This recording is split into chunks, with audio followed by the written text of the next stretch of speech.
Kung makikita po niyo sa likod ko, ito po yung tinatawag niya ng dito sa Idaho. Ayan, so tumang tayo dito, picture muna. Ito po yung dinadalaw din po ng mga turista. Ayan, ito.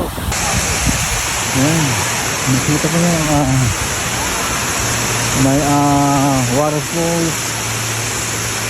Nalan, ang laking agila. Kung makikita po niyo, ang laking eagle, dalawang eagle po yan siya. Ayan.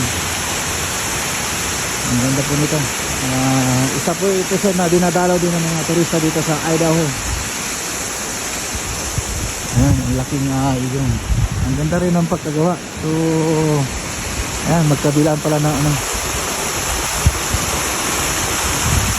Ayan, may isang pero man-made lang po ito na sa ano na waterfall. Ang galing, di ba? Ayan.